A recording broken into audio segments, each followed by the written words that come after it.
Hello दोस्तों, राधे राधे। कैसे हो आप? आशा करती हूँ कि आप सब ठीक होंगे। आज मैं आपके लिए लेके आई हूँ एक बहुत ही अच्छी कहानी जिसका नाम है ईश्वर तो ही अन्नदाता है। तो चलिए दोस्तों शुरू करते हैं। किसी राज्य में एक प्रतापी राज्य हुआ करता था। वो राजा रोज सुबह उठकर पूजा पाठ करता और गरीबों को दान देता। अपने इस उदार व्यवहार और दया की भावना की वजह से राजा पूरी जनता में बहुत लोकप्रिय हो गया था। रोज सुबह दरबार खुलते ही राजा के यहाँ गरीब और भिखारियों की लंबी लाइन लग जाती थी। राजा हर इंसान को संतुष्ट करके भेजते थे। किशन और गोपाल नाम के दो गरीब भिखारी रोज राजा के यहाँ दान लेने आते। किशन और गोपाल। राजा जब किशन को दान देता तो किशन राजा की बहुत वाहवाही करता और राजा को दुआएं देता। वहीं जब राजा गोपाल को दान देता तो वह हर बार एक ही बात बोलता, हे ईश्वर, तू बड़ा ही दयालु है। तूने मुझे इतना सब कुछ दिया। राजा को उसकी बात थोड़ी बुरी लगती। राजा सोचता कि दान मैं देता हूँ और ये गुणगान उस ईश्वर का करता है। एक दिन राजकुमारी का जन्मदिन था। उस दिन राजा ने दिल खोलकर दान दिया।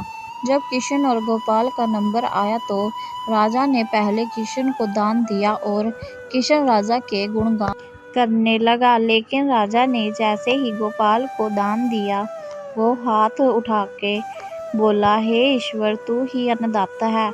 आज तूने मुझे इतना दिया, इसके लिए प्रभु तुझे धन्यवाद देता हूँ। राजा को यह सुनकर बड़ा गुस्सा आया।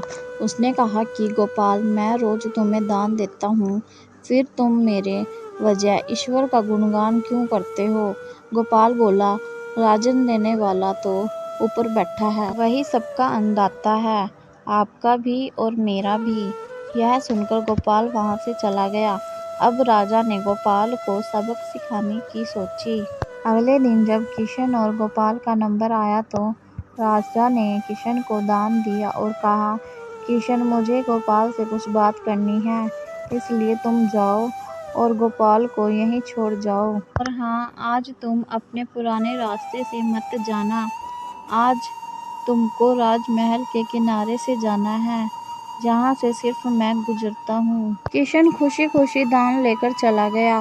राजमहल के किनारे का रास्ता बड़ा ही शानदार और खुशबू भरा था। संयोग से राजा ने उस रास्ते में एक चांदी के सिक्कों से भरा घड़ा रखवा दिया था। लेकिन किशन आज अपनी मस्ती में मस्त था। वो सोच रहा था कि राजा की मुझ पर बड़ी कृपा हुई है, जो मुझको अपने राजमहल के रास्ते से गुजारा। यहाँ से तो मैं अगर आंख बंद करके भी चलूँ तो भी कोई परेशानी नहीं होगी। यही सोचकर किशन आंखें बंद करके रास्ते से गुजर गया। लेकिन उसकी नज़र चांदी के सिक्कों से भरे घड़े पर नहीं पड़ी। थोड़ी देर बाद राजा ने गोपाल से कहा, अब तुम जाओ, क्योंकि किशन अब जा चुका है। लेकिन तुमको भी उसी रास्ते से जाना है जिससे किशन गया है। गोपाल धीमे कदमों से ईश्वर का धन्यवाद करते हुए आगे बढ़ा चला। अभी थोड़ी दूर ही गया होगा कि उसकी नज़र चांदी के सिक्कों से भरे घड़े पर पड़ी। गोपाल घड़ा पाकर बड़ा खुश हुआ। उसने कहा, ईश्वर, तेरी मुझ पर बड़ी अनुकंपा है। तूने मुझे इतना धन दिया। और वो घड़ा लेकर घर चला। अगले दिन फिर से जब गोपाल और किशन का नंबर आया तो राजा को लगा कि किशन घड़ा ले जा चुका होगा। इसलिए उसने किशन से पूछा, क्यों किशन, कल का रास्ता कैसा रहा? राह में कुछ मिला या नहीं? किशन ने कहा, महाराज, रास्ता इतना सुंदर था कि मैं तो आंखें बंद करके घर चला गया, लेकिन कुछ मिला तो नहीं। फिर राजा ने गोपाल से पूछा तो उसने बताया कि राजा, कल मुझे चांदी के सिक्कों से भरा एक घड़ा मिला। ईश्वर ने मुझ पे बड़ी कृपा की। राजा किशन से बड़ा गुस्सा हुआ। उसने कहा कि आज मैं तुझे धन नहीं दूंगा, बल्कि एक तरबूज दूंगा। किशन बेचारा परेशान तो था, लेकिन कहता तो क्या, चुपचाप तरबूज लेकर चल पड़ा।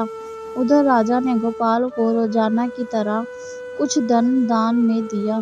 किशन ने सोचा कि इस तरबूज का मैं क्या करूँगा, और यही सोचकर वो अपना तरबूज एक फल वाले को बेच गया। अब जब गोपाल रास्ते से गुजारा, उसने सोचा कि घर कुछ खाने को तो है नहीं, क्यों ना बच्चों के लिए एक तरबूज ले लिया जाए। तो गोपाल फल बेचने वाले से वही तरबूज खरीद लाया जिसे किशन बेच गया था। जैसे ही घर आकर गोपाल ने उस तरबूज को काटा तो देखा उसके अंदर सोने के सिक्के भरे हुए थे। गोपाल ये देखकर बड़ा प्रसन्न हुआ और ईश्वर का धन्यवाद देते हुए बोला, हे ईश्वर, आज तूने मेरी गरीबी दूर कर दी। तू बड़ा दयालु है, सबका अन्नदाता है। अगले दिन जब राजा दान दे रहा था तो उसने देखा कि केवल अकेला किशन ही आया है, गोपाल नहीं आया। उसने किशन से पूछा तो किशन ने बताया कि कल भगवान की कृपा से गोपाल को एक तरबूज मिला जिसके अंदर सोने के सिक्के भरे हुए थे। वह गोपाल तो अब संपन्न इंसान हो चुका है। किशन की बात सुनकर राजा ने भी अपने हाथ आसमान की ओर उठाए और बोला, हे ईश्वर, वाकई ही तू ही अन्नदाता है। मैं तो मात्र एक जरिया हूँ, तू ही सबका पालनहार है। राजा को अब सारी बात समझ आ चुकी थी। दोस्तों, अगर आपको मेरी ये वीडियो कहानी अच्छी लगी तो प्लीज़ मेरे चैनल को सब्सक्राइब और वीडियो को लाइक और शेयर ज़रूर करें और कमेंट में अपनी राय ज़रूर दें, ताकि मैं आपके लिए ऐसी रोमांचक कहानियाँ लेके आती रहूँ। धन्यवाद।